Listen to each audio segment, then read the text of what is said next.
have some feelings about the groundhog and why it should be called Bear Day instead. But that's so I'm going to share the bear story and the bear song tonight. But just before we get started, I just wanted to, of course, begin by acknowledging the land upon which I stand. So I live in Treaty 7 territory, so I live in Mohenstis, which is Calgary, and I'm just really thankful and humbled to live here and just learn from so many different people who live here too. And I think it's really important to acknowledge the families that have been here for thousands upon thousands of generations, and that's mainly what we do when we're acknowledging the land. We're acknowledging that history that has been here, and so it's such a blessing to be able to share what I've learned and be able to share, my teachings, but also be able to learn from every person that crosses my path, whether they be elders or knowledge keepers or just community members who have so much to give and so much to share. And so I honor the Blackfoot of Siksika, Gainai, and Pagani, the Sarsi Dene from Tsutsuna, and the Stoney Nakoda from Morley, which includes Chiniki, Bearspaw, and Wesley First Nations.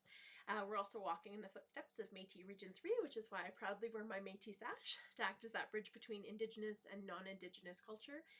This sash actually was given to me from a Blackfoot elder, and so I wear it very, very proudly.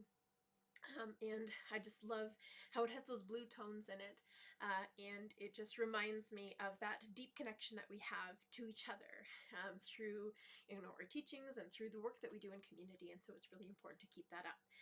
Speaking of work that we're doing in community, we're going to be doing the Valentine's Day Memorial March. I'm just waiting to confirm with the city about location and time, and that hopefully will be confirmed by tomorrow. Fingers crossed. I'll be harassing the city tomorrow to make sure I can get that all sorted out, and then I will post the poster and share and share and share and share.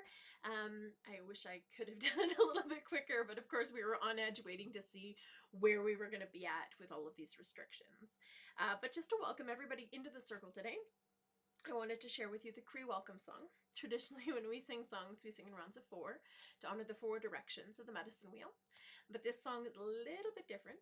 We actually sing it in rounds of 3, and that's to keep the circle open and welcoming so everyone completes the circle today. Because in the circle, we're all connected. There's no beginning, there's no end, no one is greater or less than anyone else in this circle, just like in the Hoop of Life. So it teaches us to honor each other for those differences. Because again, if everybody was completely the same, the world would be incredibly boring. Nothing would ever get done. We'd all pretty much be farmers.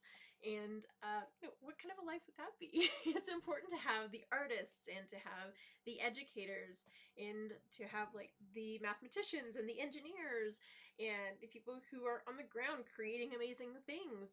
So I think it's really important that we appreciate everybody for all that they bring to the circle. And that's really what this song represents. It's really about honoring everyone on their journey and how we interconnect with each other.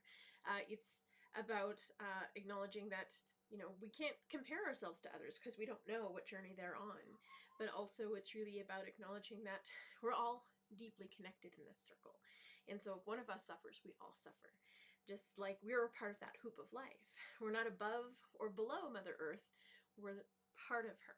And just like she's part of us, all of the plants and animals, they are part of us. They're our family. Then when we say all my relations, everybody is in that circle together.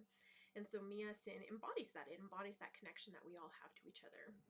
When we sing it in rounds of 3 as well, it gives people permission to come and go into the circle as they need to, which is why we often share it at different events, so that people have that ability to come and go as they need, because you never know when people are going to, have to leave or when people are going to have to come back into that circle. And so I'm really thankful and humbled to be able to share this song. This song is from the Natahau family from Sturgeon Lake Cree Nation, and so I honor that family for keeping this song and this story alive, because for so many generations we couldn't share our songs or our stories or our traditional medicines or traditional ways of knowing. And so it's a blessing to be in the time that we're in now, where not only are we able to share these things, but people are actually coming back and reclaiming who they are through these songs and these stories and these teachings. And even some family songs that we thought were lost are actually starting to come back through our families. So it's really beautiful, and it's a blessing to be able to share these in a good way. And so Mia Sin, it doesn't just mean welcome. It stand up to sing. Squish that out of the... Oh, that was a cat toy that I just stepped on. It was kind of painful. There we go. I won't step on it again. Mia sin, mia sen, ha semina, ha semina, e petakote, niwa gomagan. Hota homa kitaskino miasin miasen hasemina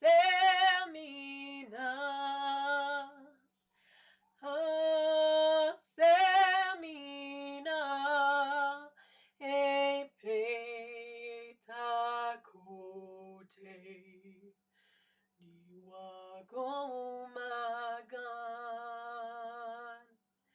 hota homa kitaskino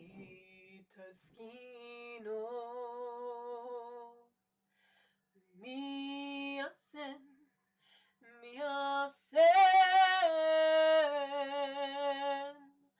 hasemina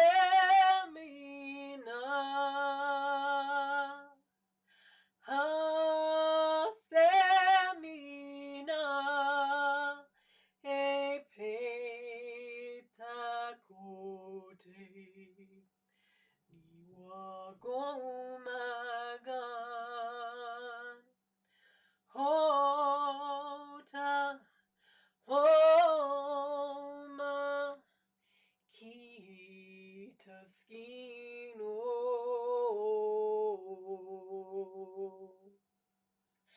Hi, and welcome to the circle today, everybody. So today is Groundhog Day, and it's really odd. It's a really unscientific way to kind of figure out what the next 6 weeks, if they're going to bring us an early spring or not. It's not really effective. But the bear, who we should be watching, that actually would be way better indicator of what kind of weather is going to be coming. And so I'm going to share the bear song, but I think it's really important to know why we share the bear song. So the bear is, he's our brother in Blackfoot. He's our brother. In Cree, he's our teacher. So we learn from him just as much as we learn from the other plants and animals. But the bear is that symbol of strength. It's a symbol of courage, but it's not in the way that we would think. It's the strength to stand up for what's right. And it's the courage to be ourselves, which sometimes can take a little bit of effort. And so when we look at the bear always knows, it can't be anything but the bear. So it teaches us how to have that strength and know that we can't be anything except ourselves. Because the bear knows if it tries to be a bird, I mean, gravity works, so it would be hilarious, it would just fall. It can't be a fish because it would just flop around in the water, it would be really silly. But it can only be the best bear it can be. And we would watch the bear to know exactly what to eat and when to eat it. If the bear wasn't eating a particular type of berry one year and was focusing on another one, we would do the same because we knew that one berry it was avoiding needed time to recover, and those other berries were in abundance. If the bear wasn't eating a lot of, let's say, elk one year, we knew that the elk population needed to rebuild. So we would, of course, in turn, follow and eat what the bear was eating because the bears are omnivores like we are. And so the bear is just absolutely incredible for teaching us those things. And even now, they still teach us those things. Out west with the pine beetles, the bears are actually chewing and clawing and ripping the pods of pine beetles off the trees, trying to slow their progress, trying to protect the trees. So they're warning us, these beetles are a problem, get rid of them. They're also teaching us, how to really manage our mess. The bears teach us how to clean up after ourselves. And the bear knows that even if it's not its mess, it still cleans those things up. The bear also can show us things as an indicator. So it was a few years ago. I believe it was in Williams Lake. The bear just stopped eating the fish. And Williams Lake is a little bit of a tourist town, but it's also attached to Williams Lake First Nation. And there were the First Nations people were like, "Whoa, the bears aren't eating the fish.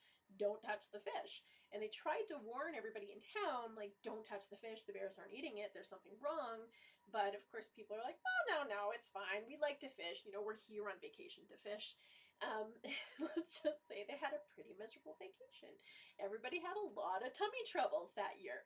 And when the scientists came to figure out why everybody was getting ill, of course, they tested the water. They couldn't find anything wrong with it. But then they started to test the fish. And they found a microorganism in the fish that was making everybody sick. And so the bear knew it. They didn't eat the fish. The First Nations people who watched the bear knew it. They didn't eat the fish. And nobody else in town got the memo. And so they just had a pretty miserable year. And so the bear will teach us those things. They will show us those things. They're those warning signs if we're willing to listen. The bear also brings back balance to the environment. And so it was probably over 10 years ago now. It was a long time ago. There was a whole bunch of hungry wolves that were just kind of dropped off in the middle of Banff National Park from our lovely American friends, thinking, "Oh, Banff is huge. There's lots of food to go around. I'm sure it'll be fine." But the wolves actually started causing a lot of devastation to the population of the deer and the elk and the moose and the bighorn sheep. And so the bear knew that it couldn't eat those animals because, of course, those populations were dipping, but it also knew it had to step up and it had to do something to correct the situation. So the bears actually started to eat the wolves. And because they knew by eating the wolves, they would be sustained, so they would be fed, but also they would protect all of those other animals for the seasons to come. And what I found the most amazing thing about this report was they actually were only eating the wolves that didn't belong there. They were American wolves. They may have been partially deep fried or battered or sugary or I don't know quite what. But it was amazing. That they knew instinctively what to do to bring balance back. And so they teach us in our own lives what we need to do to bring balance back. And sometimes it's stepping away from situations. Sometimes it's stepping into situations. But it's being able to read what's needed in that situation for the greater whole. Because the bear does things for the greater whole, not just for itself. And it also knows when, if you take more than your share, someone else is going to suffer. So the bear teaches us to only take what we need and always give something back. The bear also teaches us timing, because the bear always knows when to go to sleep and when to wake up. That's what hibernation's all about. And this is why I think it's really funny that we look to the groundhog. We should just look to the bear, because the bear always knows if the bear's getting really fat, it's going to be a long season. If the bear's a little slender, it's not going to be as bad of a winter. But I think instead of having Groundhog Day, where we wake up these poor groundhogs so they poke their head up and be like, "Oh, the sun, my shadow, run away," we should just, get people who are really, really brave in super protective gear to sneak in a bear den and just poke the bear. And if the bear doesn't wake up, 6 more weeks of winter. If the bear does wake up, run, because spring is coming. Way more scientific and way more effective than waking up a groundhog. Also way more entertaining, I think. But who's with me? So I'd like to share the bear song. And I'm sorry, I just got like this image of somebody going like, "Spring is coming," and running. But the bear song has been taught to me from a couple different elders. And so the version of it that I share is the kids' version of it, so that it's more like a kids and community version of it, so it's easier to learn and it's easier to share. I learned it from a few different elders. Marissa doesn't want to be the one to poke the bear. I'm pretty brave as long as I'm like covered in protective gear. But yeah, so this is the Anishinaabe bear song. I learned it from, oh my gosh, so many different elders. So Carrie Moore was one. I'm like blanking. My mushum used to sing it when I was little, and so when Carrie sang it, I was like, I know this. So it was really interesting how those songs kind of come back after a while. But this is the Anishinaabe bear song. This used to be my son's favorite song, but now it's the Raven song that's his favorite. And I think I'm going to share that story next. So this is the bear song.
to share the Raven song. It's really been on my mind lately, and it's just such a wonderful story as well to go with it. And so the story behind the Raven song is a long, long time ago, in a time before two-leggeds, who are us, were created. All of the animals look really, really different. Some of them were taller, some of them were smaller, some of them had different jobs, but they really had to figure out what they were good at and what their special ability was, and their teachings that they were going to share with us as two-leggeds. And so they were out in the world learning about themselves, and a lot of them looked really different. And one of them that looked incredibly different was the raven. And so the raven used to have all of these marvelous, magnificent rainbow feathers. So no matter which way you looked at the raven, he would look like a different color. He was shimmering and iridescent. And because of this, he started to get a little full of himself. And so he would look at himself in the reflections of puddles or streams, and he would be like, wow, I am so gorgeous and fabulous. I mean, I must be the best animal ever. I mean, just look at me. I have all of these rainbow colors in my feathers, and I can fly, and I'm crazy smart. Obviously, Creator loves me more, so I'm the best. And so he started to believe that he was better than all of the other animals. And he started talking down to all of the other animals, and he started to make them feel bad. And so the animals would say, Raven, like, you're not the best animal. Like, we're all equal. We all have different things that we're going to learn and share with the two-leggeds. And then he said, except for me, because obviously I'm the best. I mean, just look at me. Creator obviously loves me the most. And so all of the animals started to think about it. Well, maybe Raven was the best. But if Raven was the best, why should we even try? And so the animals stopped doing what made them amazing. The beavers stopped cutting down trees and redirecting water, and this made all of the other smaller trees that needed that room to grow, well, they couldn't grow, and so they started to die. The water didn't get redirected, and so there was massive flooding everywhere. Then all of the ants, who they would work together and they would lift a lot of their own body weight to clear away all of these messes, well, they stopped doing what they did, and then everything was just a mess. The wasps stopped doing what they did, and so a whole bunch of different brush started to catch fire. So there was little fires everywhere. It was just a mess. And then all of the bees and the pollinators, the butterflies, they stopped doing what they do best, which is pollinating. And so all of the plants started to die. And the bear, who keeps everything in balance, was like, whoa, whoa, whoa, whoa, whoa, wait a second. What is going on around here? Everything is falling apart. And so the bear asked the animals, what's happening? Why aren't you guys doing what makes you amazing? And the animals said, well, bear, the raven said that he's the best. So if he's the best, then why should we even try? And the bear said, that's ridiculous. Nobody's greater or less than anyone else. Nobody's the best. We're all awesome in our own way. And the animal said, that's what we told the raven, but he's convinced that he's the best. And the bear said, okay, you know what? You guys just do what makes you amazing, because not only does it make you amazing, it makes you happy. But look around. It also makes our world better. And the animals looked around, and they were right. Bear was right. They should do what made them amazing. And so they went back to work doing all of the things that made them incredible. And the bear lumbered over to see the raven. And it got to the raven, and who was, of course, primping and preening and looking at himself in a puddle and thinking about how gorgeous he was and how he was the best. And the bear said, Raven, what is your problem? You're making everybody else feel bad. And the raven said, well, that's not my problem, because obviously I'm the best. And the bear said, no, Raven, nobody's the best. We're all equal. We all have different things that we're good at.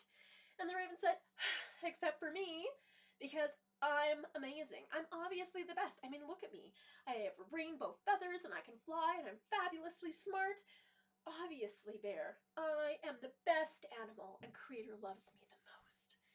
And the bear, who was trying to reason with the raven, after a long time finally just gave up and said, okay, fine, Raven. If you think you're the best, why don't you go and catch the sun? because only the best animal could catch the sun.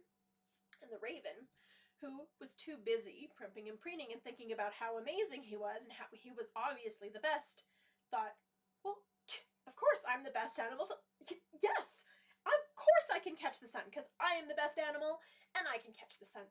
And so without thinking, he took off and he started to fly higher and higher and higher towards the sun. The bear watched him as he disappeared in the sky. And the raven flew higher and higher and higher. And he started to get a little warm. It was pretty toasty up here close to the sun. And he flew higher and higher and higher. And as he got closer to the sun, he started to sweat. Oh my gosh, it was really hot up here. And then he pushed himself because he really wanted to prove that he was the best.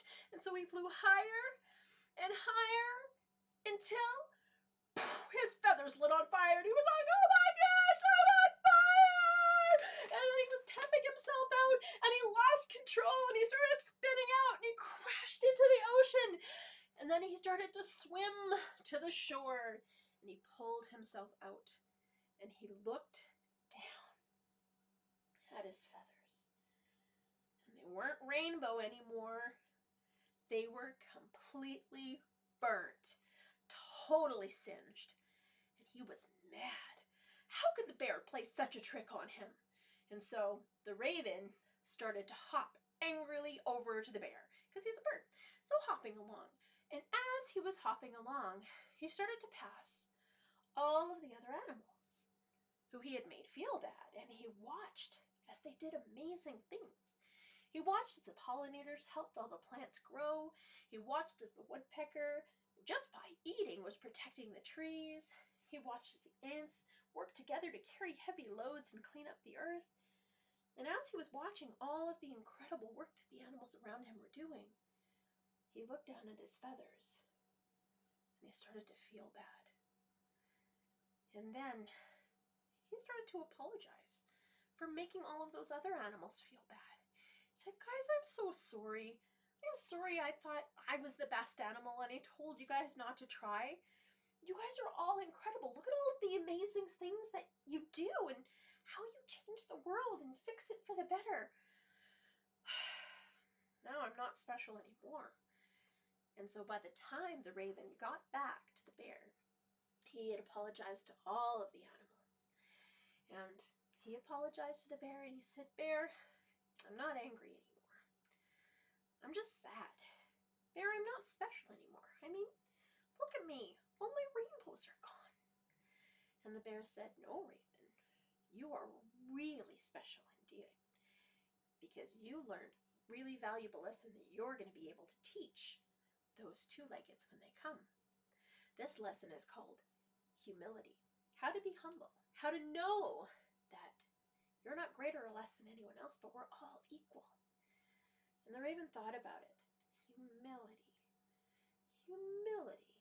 And then he thought about how he could teach people humility. How did he learn humility? Well, the bear did play that trick on him. And that's how he learned to be humble. And he thought, hey, maybe I can play tricks on all of the two-leggeds and all of the animals to teach them humility. And then the raven started to laugh, and this was the first time the raven actually ever got his voice. And so he started to laugh, because he got all the ideas of how he was going to play and trick everyone and have fun teaching everyone about humility. And this is how the raven became the trickster. But even to this day, when we look at the raven, there's a little shimmer of rainbow in his feather to remind him to stay humble. And that is the story of the raven. And the song of the raven follows that story. And so the third round, the end of it, you'll hear him falling, all going up to the sun and then falling into the ocean, and then learning his lesson. And so this is the raven song. It's a Cherokee as well as a Cree song. So my cousin calls it Cherokee. It's a Cherokee song. And I learned it from my cousin Damien.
coming up pretty close. We've got less than 2 weeks before the Valentine's Day Memorial March, and so I wanted to share a few women's songs, just so we know them, so that when we're at the march, then people can sing along. I think the more you repeat, the more you remember, and there's something so powerful when we all sing and drum together. Even through our masks, we'll be able to hear each other in our spirit and our hearts. And so the first song I wanted to share, this is the, I was gonna do, let's do the Mother song. And so actually, it was funny, a friend of mine shared this on Facebook as the Wildflower song, but I learned it as the Mother song, because it's the mother calling out and their child calling back. And so there's a couple different ways to do it, where the child gets further and further, or you can sing it straight through. But it's really about honoring that connection that we have to our mothers, to our ancestors, and it's really difficult when a mother doesn't have the opportunity, or when a parent doesn't have the opportunity to take care of their kids.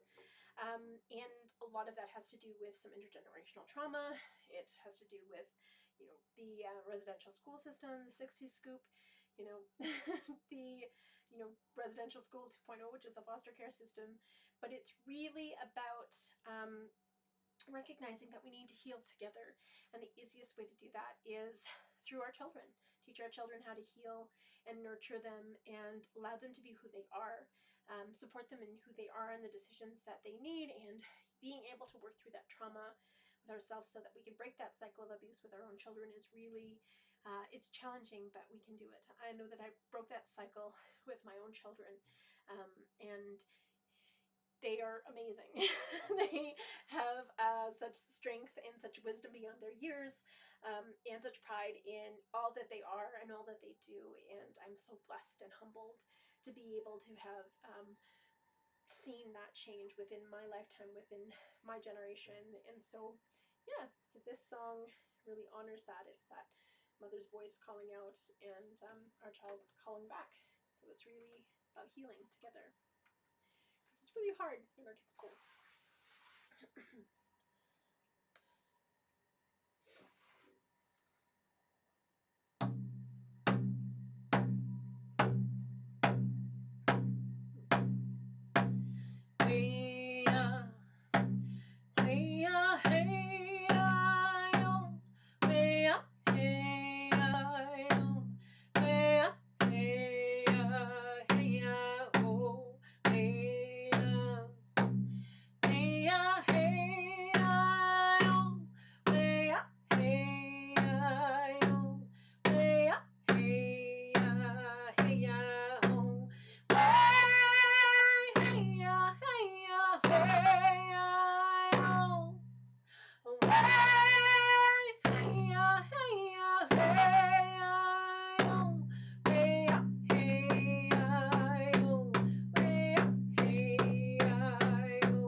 I'm going to share the Strong Woman song just so we can learn it. Also known as the Turtle Song because it represents Turtle Island, of course, because she's our mother. She sustains us. She feeds us. And we have to remember that to live in gratitude because she has provided so much to us. And the only thing that she asks for in return is gratitude and making sure that that cycle continues. And so it's really a blessing to be standing on Turtle Island. And this is also for Grandmother Moon. So Grandmother Moon pushes those tides in and out, and that's water because water is life. It teaches us that as women, we have those cycles, those 28-day cycles like the moon. And so it teaches us how we can give things away, but we also have to replenish. We have to refill our cup. And Grandmother Moon reminds us of that as she waxes and wanes. And this song really is about honoring that strength that we have. Everyone has that feminine energy within them, and it's the ability to nurture and take care of each other in our community. And so it takes a lot more strength, I think, to step up and help than to walk away. And so this is the Strong Woman song.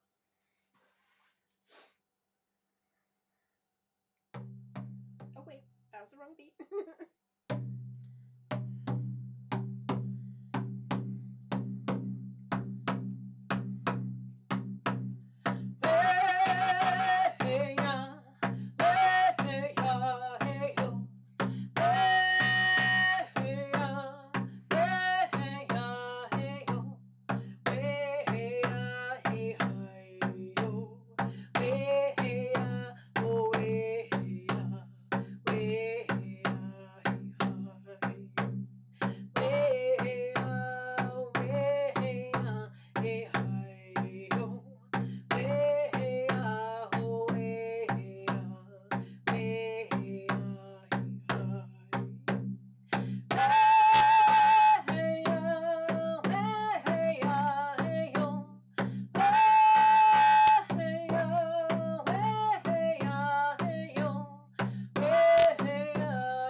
So the next women's song is the Women's Honor Song.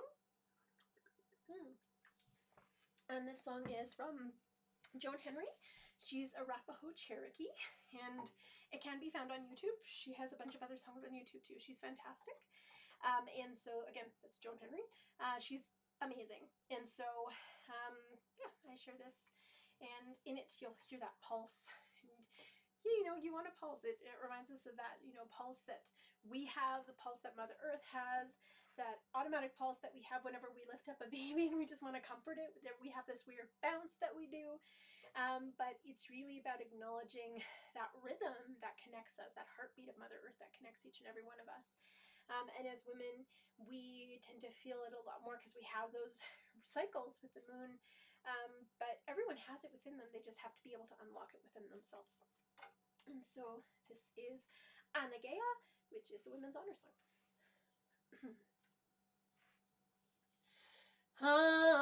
Anagea, weha, no way,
Awesome.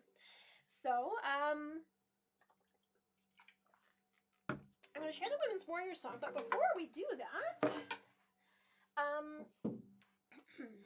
I am going to show off this beautiful, beautiful drum that we are still auctioning off. I have tried everything to get the numbers to stick, and so I think I just have to create a new board, and I'll probably post that in a couple days. I've just really been busy with teaching, but it'll get there. So again, this beautiful, beautiful drum.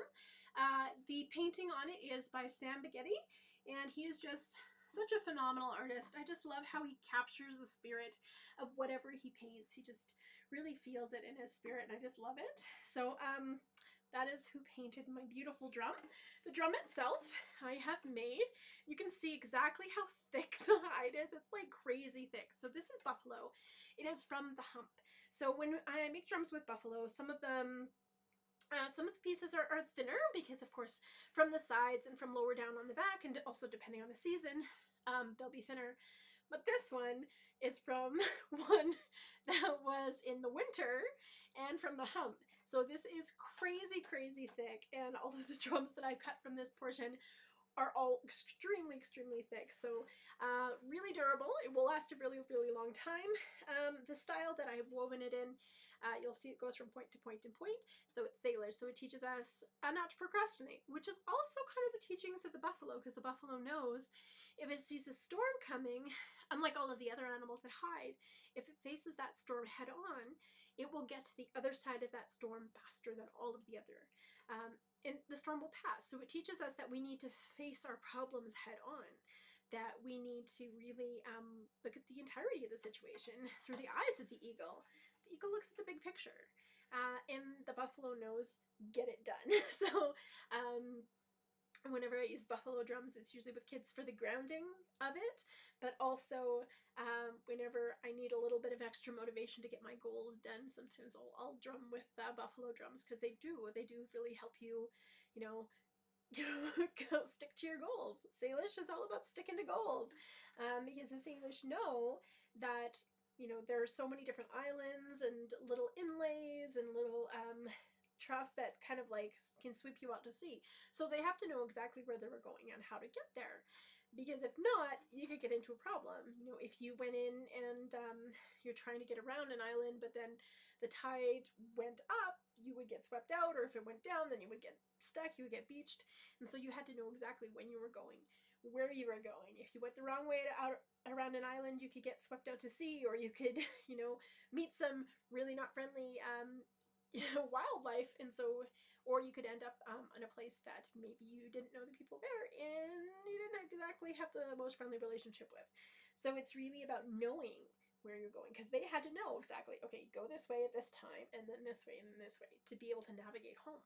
So it's really about, how do you navigate the world? And the buffalo teaches us how to navigate the world. The eagle shows us to look at the bigger picture, but also to focus on those tiny details, sometimes to view the bigger picture, to understand them fully and completely. And then the Salish do focus on those goals. So I've brought this drum into a lot of sweats with me, actually. It's a beautiful drum, and it sounds high-pitched now, but in the sweat, it's just like, it sounds beautiful. And so I love it. I love that drums' voices change, because they ebb and flow, they grow with us. And it's interesting how you'll give one person a drum and it'll sound different when one person plays it, but then when the person who's meant to carry it plays it, it sounds perfect for them. And so I'm excited to see who wins this drum. So that being said, I'm going to put up the draffle. So this is of course the drum draffle. That's a tongue twister. The tickets are $15 each, 25 for 2 or 50 for 5. And I had made a mistake when I posted it on Facebook, but that's okay. Nobody caught it, and I was able to fix it in time. And actually, a couple of people caught it, but they called me on it, and I was able to change it, so I was good. You know, don't post things on Facebook when you're tired. So yes, if you would like to win this drum, the drum raffle will be on the 12th of February, so that is 2 days before the Valentine's Day Memorial March.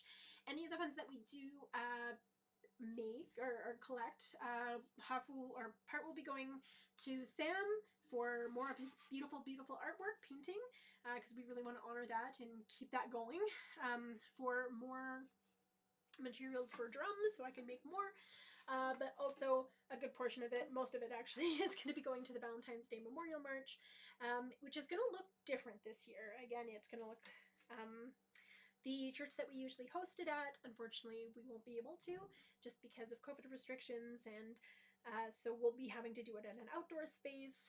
But we should know tomorrow, and I'll be able to put out those posters, and I'll be looking for volunteers, but we'll handle that tomorrow. But for now, I'm going to put that beautiful drum to the side, and I'm going to pick up my other beautiful drum, and we will share the Strong Woman, or we already share the Strong Woman song. The Women's Warrior Song, which, of course, is English. And it's really about honoring that warrior spirit that's within each and every one of us, and reminding us that to be a warrior, you don't have to be aggressive. To be a warrior, it's somebody who stands up for what's right. A gentle warrior is just as powerful, and if not more so, because they're the person who really, you know, honors their community. They stand up for what's right in their community. They put their needs kind of to the side. They know that they have to take care of themselves too, but they really step into those roles, and they help elevate voices that need to be elevated. When this song first came out, it was during AIM, the American Indian Movement. It was a traditional Salish song, but during the American Indian Movement, there was a whole bunch of grandmothers that were actually Well, the RCMP saw that the grandmothers were taking care of feeding all of the people who were protesting on the front lines, the warriors who were on the front lines. They were taking care of the kids back home. They were making sure that, everybody was fed, everybody was taken care of. And so they were really that backbone, that lifeblood. And the RCMP thought, well, maybe if we arrest the grandmothers, then everybody on the front lines will stop. But of course, it just added more fuel to the fire. Plus, you just arrested grandmothers, so how bad do you look? And so the grandmothers were held, of course, for 30 days, because that's as long as you can hold somebody without charges. And as they came out, they sang this song for the grandmothers, this women's warrior song, to remind them that they were the warriors. They are the lifeblood of our community. A warrior is someone who steps in when they're needed. If someone needs you, you just step in. You don't ask for anything in return. You just step up. The warriors are the ones who have lost, their mothers or their sisters, or their friends or their family members, and who step in to the roles in community to raise other people's children, to step in and raise the voices for those families, and share the stories of the women that we've lost. And so I think that's so important, because it takes it out of that statistics area and it puts it into, somebody tangible. This is our stories. These are our connections that we share with each other. And so this is the Strong Woman song to remind us of that warrior spirit that's in each and every one of us.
So, hi everybody, it's Witch, and thank you guys so much. Again, if you have any questions about the drum raffle, you want to pick some numbers, let me know. But I'm really looking forward to the Valentine's Day Memorial March, and whenever we have these marches, it's almost like a coming home, because you get to see all of these beautiful people that you haven't seen in so long, and I think we've been so disconnected for so long. It's going to be so good to see everybody again. We wish we could do this under better circumstances, but it's hopeful to connect community and show, those family members that are struggling, that we're not alone. And that, I think, is the most important takeaway. We're all connected in community. We're all connected to each other, to the earth. And it's important to be able to recognize and remind ourselves of that and how important it is. And so I'm going to leave you with the Anishinaabe traveling song. And so, there we go. I'm in focus again. And just to hope everyone has a wonderful, wonderful week. Miigwech, and hi, thank you so much for joining me today. Again, I'm Chantal. I'm Cree, Anishinaabe, and Métis from Muskeg Lake Cree Nation, and I'm living in Mohkinstsis in Treaty 7 territory in Calgary. But I'm just thankful. I'm thankful to be here. I'm thankful for all of the people that have taught me so much on my path, and I'm thankful for the weeks ahead. Even though they're going to be a little hectic and crazy, they're for good people and for good meaning, and hopefully we'll bring those spirits home. Miigwech.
wonderful week. I will talk to you soon. If